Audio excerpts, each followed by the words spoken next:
نبی اکرم صلی اللہ علیہ وسلم پہلے اس بات سے ہمیں ڈرا دیا تھا کہ دیکھو بدعت نہ کرنا دین کے اندر. بدعت اس لیے کہ بہت سنگین جرم ہے. اور آپ صلی اللہ علیہ وسلم نے جب بھی آپ خطبہ حاجت دیتے، آپ جب خطبہ دیتے، آپ جانتے ہیں آپ صلی اللہ علیہ وسلم خطبہ دیتے، میں بھی ہر بار درس سے پہلے خطبہ دیتا ہوں، تو نبی اکرم صلی اللہ علیہ وسلم جب خطبہ دیتے اس خطبے میں یہ ضرور بیان کرتے، اللہ کی حمد و ثنا بیان کرتے اور یہ کہتے فَإِنَّ خَيْرَ الْحَدِيثِ کتاب اللہ، کہ سب سے بہترین بات اللہ کی کتاب کی ہے.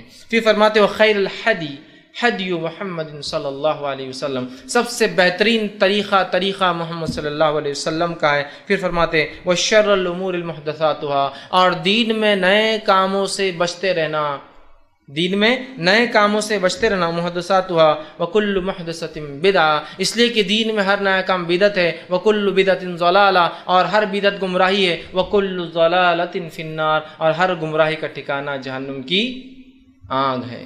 ہر بار جب آپ خطبہ دیتے یہ الفاظ اس کے اندر برابر دہراتے کہ نئی چیزیں دین میں ایجاد مت کرنا، منع کرتے، اس لیے کہ دین یہ اللہ کا دیا گیا ہے. نئی چیزیں اس میں ایجاد کرنا گویا اللہ کی ایک ملکیت میں، اللہ کے ایک دین کے اندر کچھ اپنی طرف سے اضافہ کرنا ہے، تو آپ منع کرتے تھے. اسی طرح نبی اکرم صلی اللہ علیہ وسلم، صحیح مسلم کی روایت ہے، اور آپ فرمایا کرتے، عائشہ رضی اللہ عنہا اس حدیث کی راوی آپ فرماتی ہے، آپ نے فرمایا کہا من احدث فی امرنا ھذا ما لیس منہ فہو رد، جس کسی نے ایسی کوئی چیز اس دین میں ایجاد کی جس کا حکم میں نے نہیں دیا تھا، فہو رد، وہ روز قیامت مردود ہے، وہ چیز انکار کر دی جائیں گی، واپس اس کے منہ پر پھینک دی جائیں گی.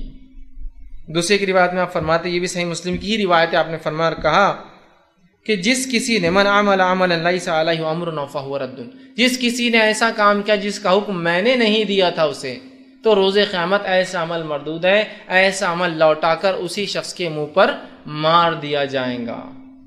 تو ہم دیکھ رہے ہیں بدعت کتنی بڑی گمراہی ہے کہ آپ صلی اللہ علیہ وسلم ہر خطبے میں بدعت سے بچنے کا حکم دے رہے ہیں. نبی اکرم صلی اللہ علیہ وسلم کہہ رہے ہیں کہ بدعت گمراہی ہے، بدعت سے اپنے آپ کو بچاؤ. جو ایسا کوئی نیا کام کرے گا جو میں نے نہیں کیا وہ جو ہے مجھ سے بری ہے، یا اس عمل سے ہم بری ہوں گے، وہ عمل اس کے منہ پہ مار دیا جائے گا، وہ عمل مردود ہے. لیکن اس کے بعد بھی ہم دیکھتے ہیں حرمت والے مہینے جیسے آتے ہیں، چاہے رجب آؤ یا اسی طرح محرم آؤ، ہم دیکھتے ہیں اتنے خرافات، اتنے بدعات، اتنی نئی نئی باتیں، اتنے اعمال اور اتنی عجیب و غریب عبادتیں ہم نے ایجاد کر لی. اللہ رب العزت رحم کرے. حالانکہ اس نے اپنی کتاب میں فرما دیا ان مہینوں میں اپنے نفس پر ظلم مت کرنا.